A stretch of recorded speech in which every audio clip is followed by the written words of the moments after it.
Conceive, believe, achieve.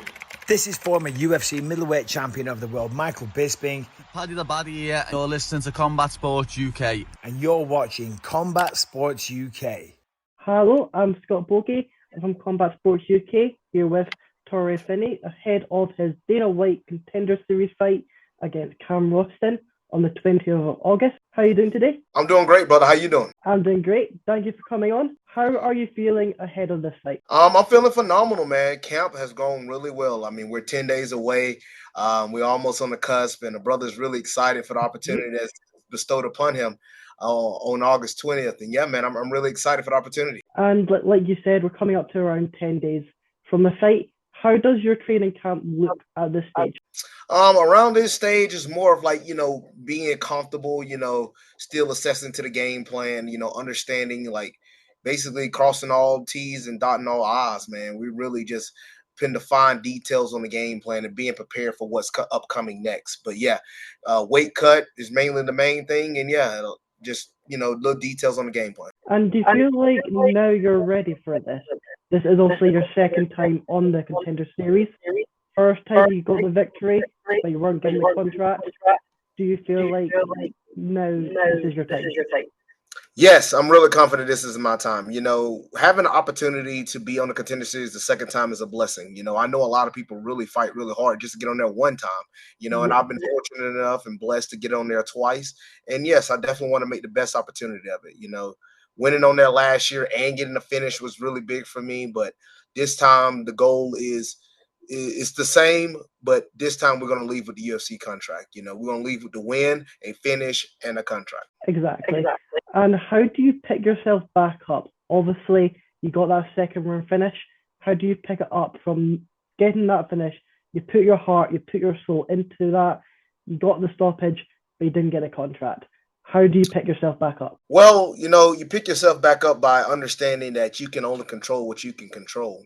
My goal as a fighter is to go in there and to win the fight. All the other outside parameters that goes along with the fight. I understand, like impressing and doing everything else, but the main objective is the main objective, and that is to win. It is hard to get a contract if you lose, so you need to go out there and do everything you can to win. I did that. Yes, I did have a few flaws that I had in that first round and some things that I definitely have to get better and clean up on, but I did that. I'm glad. I'm not mad at the fact that I didn't get it. I'm excited because now I have the opportunity to go back and showcase what I've gotten better at and to showcase my overall skill set and be able to find a way and go in there and get the job done. So I'm definitely not mad at what happened at all. But the way you pick yourself up is just understand and control what you can control. And I can control my performance. I can control my what I'm able to go out there and do. So that's all I focus on. And again, it's led me back up to this opportunity once again. So obviously we're just going to keep checking on the train. And did Dana White come up to you and talk to you and give you any advice, maybe why you didn't get that contract? No, I did have opportunity to speak with him briefly while I was in Abu Dhabi for my teammate Trevor Peak. And, we just spoke, and it wasn't nothing really much more about the fight, but he was just like, you're a beast, making sure, you're a good guy. I'm excited for your future. And, then also I've had a few people to be able to speak to Dana on my behalf. And yeah, there were just a few things that he just saw that he don't want me to get into UFC too fast to where I'm trying to clean up those flaws on the job rather than being able to clean them up on the outside. And then when I get in the UFC, I'm more than prepared and ready. So yeah, whatever we deem as flaws, we definitely got those cleaned up and we're more than ready and prepared. And do you feel like you respect Dana White a bit more for that? Not just rushing you into it, letting you have a bit more time to develop. So when you do get in, you're now ready to showcase the best version and you can get the victories instead of going there a bit too early. Yes, I definitely respect Dana. I definitely respect him, obviously for what he's done for the business. But yeah, I definitely respect his eye on being able to see certain talents, be able to take those type of chances. Again, You can't be mad at a guy that he wants to see the best for you. You can't be mad at a guy that he wants to see you succeed and be the best that you can possibly be. So I always told people, if you feel like there's potential to me in any sort of way, and if you're willing to put efforts in it to helping me grow, I'm 100% behind you, man. I definitely respect that to the fullest. So things of that nature is what I love and love to continue to grow on. And yeah, I think that's going to be a huge step into the right direction for me as I get back on the Contender Series. And like you said, the most important thing is to get the victory on the show. Now, is there any added pressure on getting that stoppage, or is your mind just 100% get the victory, nothing else? Anything else is just a bonus. The main thing is always to get the win. But yes, the finish always come with. I mean, I'll tell people I'll always go in there looking to get the finish. I mean, out of my 8 wins, I have 7 fit. Excuse me. Out of my 8 wins, thank you. Out of my 8 wins, I have 7 finishes, and it's like it's not like I don't go in there and not try to get the finish. So that's why when I see people like, oh, are you going there trying to finish? Like, have I not? Out of my amateur fights, it's like I'm 5-0, 4 finishes. Like, have I not? Like, yeah, some guys are able to push me to the decision, but if you watch those fights, guess what I'm trying to do? I'm trying to go in there and get the finish. So there's not no such thing as me going in there looking to stall or do whatever. I'm trying to go in there and get you out, because I'd rather get out of there in 5 minutes or 4 minutes or 10 minutes than to be in there a full 15 minutes, So I'm going to do whatever I can to get the guy out of there. And the finish is the main thing on mine, because finish means what? It means it's the win. So it's the most definitive win you can get is by getting the finish by knockout or submission. So I don't want to ever leave anything up to the judges. So yeah, my goal is going in and get the finish. And like you're saying, you just want to get the finish. However, you've been very successful on the feet. Out of those 7 stoppages, 6 of them have been by way of knockout. Is that where you prefer to keep the fight, is on the feet, try to bash the opponent's head in? For me, my goal is to mainly try to do it whatever the game plan is necessity. If it's better for me to fight on the feet, I'll do that. If it's better for me to get the takedown, I will for sure do that. So I go wherever the best path to victory with the least resistance is to win. So I always look towards those type of things, and whatever we feel as a game plan to not put me into like the worst of danger. So we do whatever we can to make sure we're like successful in whatever we game plan. But yeah, I'm definitely doing whatever I can to get the win in the best way game plan wise. And obviously you don't want to give out your full game plan here, but what have you seen from Cam Royston that you're looking to exploit? Cam's, he's a really good fighter. I mean, he's a tall, long-rangey striker. Guy trains out a really good gym out of City Kickboxing. So he has a lot of really good things that he does about himself. I definitely think he can definitely be dangerous. There's a lot of different things he does. But I just feel with my ability and experience as well. I mean, yes, he has 2 more fights than me, but I think the experience of already being on the Contender Series and understanding the whole factors that goes along with it, I think that's going to play dividends going towards the fight. And I also think just the way I'm built and the way that my background from wrestling nearly all my entire life is going to definitely play dividends going into this fight. And I think because of that, it's going to be a huge thing that he's not going to be prepared for. And I think with that, I think I'm gonna have a huge advantage. And obviously, you can relate from your past experience.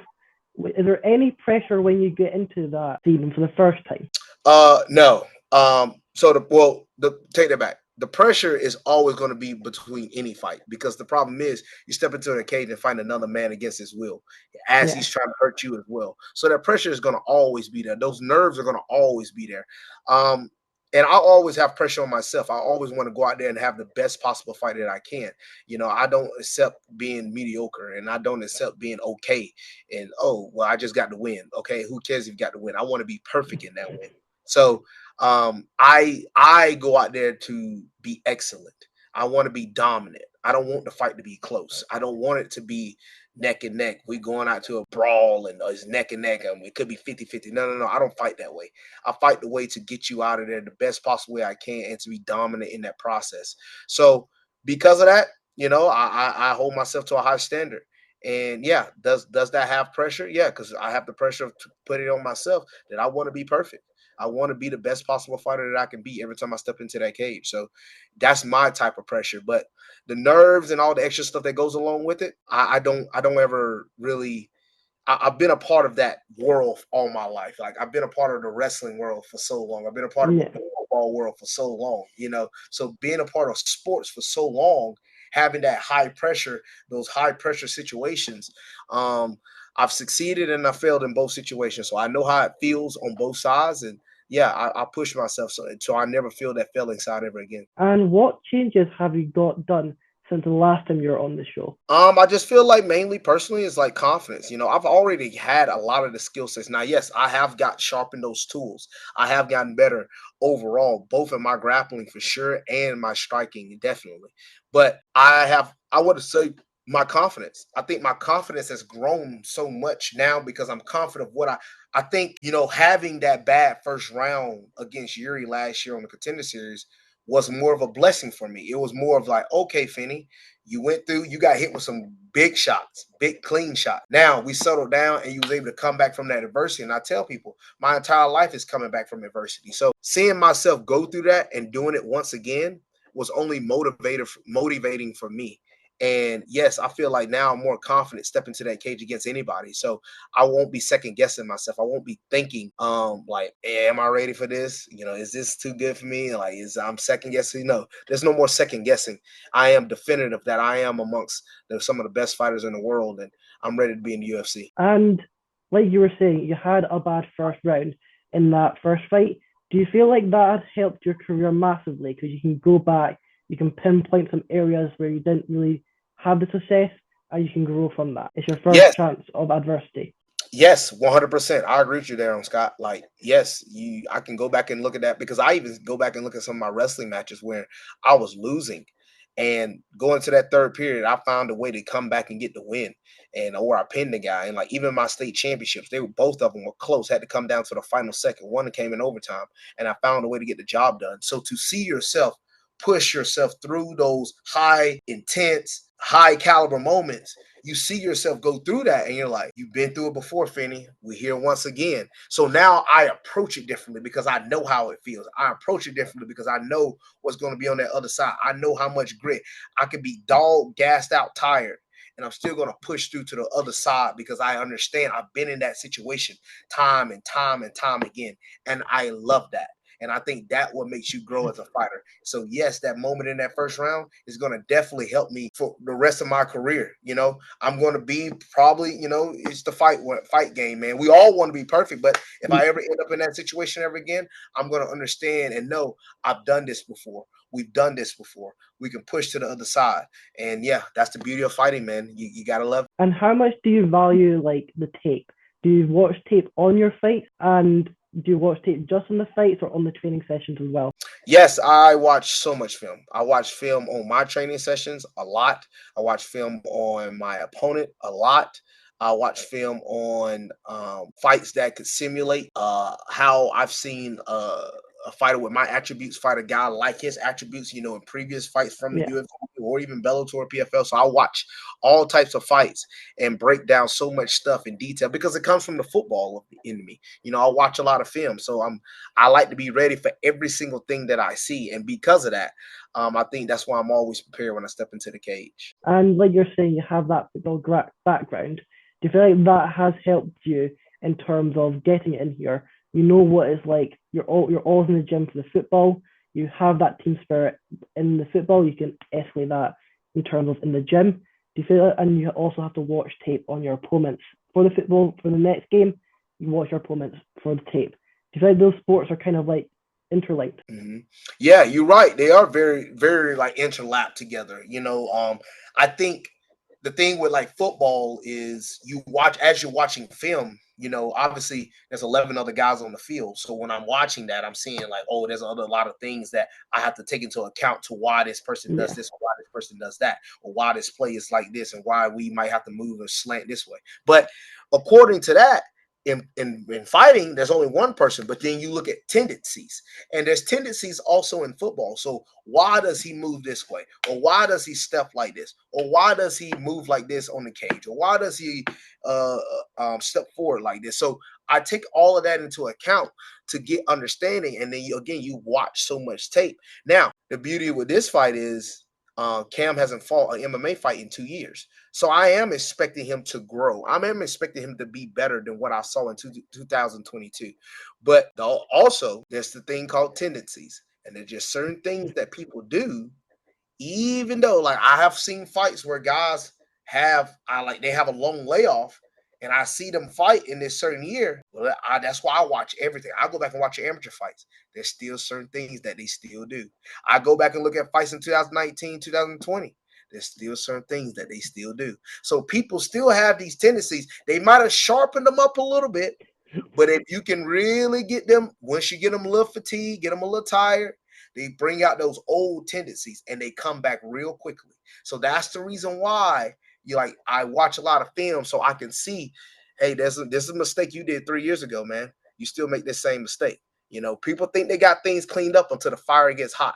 And when the fire gets hot, that's when you really know if what you've been working on is really gotten better. And do you feel like you were saying, he's not been in the mainstream for like 2 years? Do you think there'll be a wee bit of ring rust in that first round of him just trying to get that feedback? I think the beauty of it is like he did fight King of the Ring last year, and I think that's going to definitely help him out. He did the King of the Ring where you fight 3 kickboxing fights in one night. So he did that last year in June. So at least that's a fight he had to go through.